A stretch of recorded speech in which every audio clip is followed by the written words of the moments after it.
présent lors de cette cérémonie de Rise Africa et on sait que Chokos, c'est l'habillement, c'est le vestimentaire, c'est le goût. Bon, on a oublié la casquette qui s'est venue présenter vraiment ici. La casquette qui est venue présenter ici aux jeunes en ce jour, c'est de dire à tous les jeunes que c'est vraiment difficile au Cameroun, mais c'est possible. Il faut que chacun se retrouve les manches et que chacun soit le meilleur de son domaine. Je dis souvent à tous les jeunes du Cameroun que personne ne viendra le faire à notre place.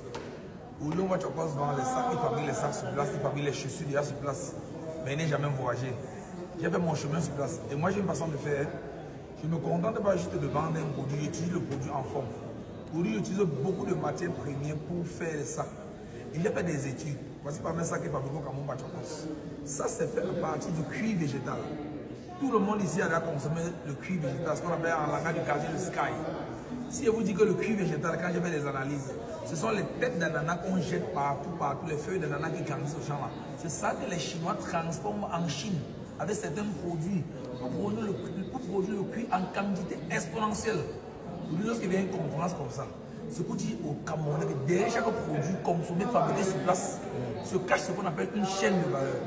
Aujourd'hui, présentement, mon objectif, par exemple, aujourd'hui, c'est de travailler à 7 capitaux. On va aller en Chine chercher cette machine qui va m'aider à transformer toutes ces têtes d'ananas là.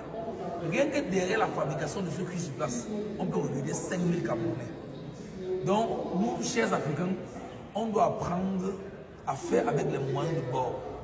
On parle beaucoup de M. Chokos parce que Chokos est digitalisé.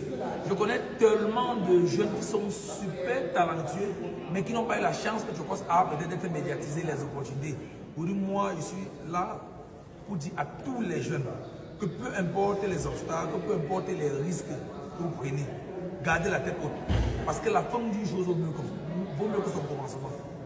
Aujourd'hui, tout le monde veut quitter le Cameroun, quitter la parce qu'on pense que le meilleur est en Europe. Au Cameroun, il y a beaucoup d'argent, il y a beaucoup d'opportunités. Il faut être concentré et patient. Ne voyez pas ce que tu as fait en 2020, depuis 2011. Je travaille tous les jours, même le dimanche. La vie du poulet, même à 40 ans, on peut faire la vie du poulet. Moi, j'ai eu de travail étant jeune. Je commence la vie du poulet à 40 ans. Et j'invite chaque jeune à être concentré, à être discipliné, à donner le meilleur de lui. Parce que la pauvreté n'est pas bon. Ce n'est pas tout pour l'argent ou tout au nom de l'argent. Parce qu'il y a des gens qui sont devenus tellement pauvres que la seule chose qui leur reste, c'est l'argent. Donc, raison pour laquelle il y a certaines valeurs qu'il faut maintenir. Pour quand tu es riche, tu es fier. N'importe qui m'interviewe, n'importe où je réponds parce que j'ai subi ce qu'on appelle dans le business le processus. Moi, je suis au moins 100 fois. Donc, l'échec fait partie de la réussite. Aujourd'hui, ce qui anime la majorité des entrepreneurs, c'est la peur. Pourquoi est-ce qu'ils ont peur? Pourquoi est-ce qu'ils ont peur? Il faut prendre des risques. Dans le business, il y a deux choses. Soit on réussit, soit on apprend. À chaque fois que tu échoues, dis-toi que tu vas apprendre une nouvelle matière. Il y a des matières qui sont plus dures que d'autres. Ce qui te dérange trop la tête comme un crédit bancaire, dis-toi que c'est la philosophie. Et tu t'exerces, tu te formes, tu assistes à des conférences comme celle-ci. Je profite pour dire un merci particulier à Orange Cameroun, à M. Philippe Simon, pour cette opportunité qu'ils m'ont donné ce jour, de montrer à mes frères camerounais. Je suis venu avec les sacs pour vendre, mais je ne suis pas venu pour vendre les sacs. Vendre n'est pas mon objectif.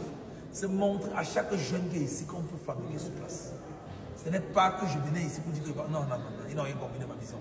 Je venais là pour montrer à chaque jeune que le projet qui t'anime là, tu peux commencer petit. Mais si tu as commencé en étant étudiant, à Javel, j'ai bien mes 3 paires de chaussures, 4 paires de chaussures, je partais tacler.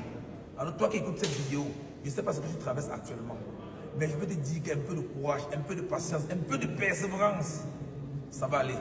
Donc merci aussi à tous les médias. Parce que vous baladez partout, chassez les informations. Moi, m'interviewe chaque jour dans les chaînes de télé, j'ai jamais payé 5 francs. Ça ne sera pas. Tu te présentes encore.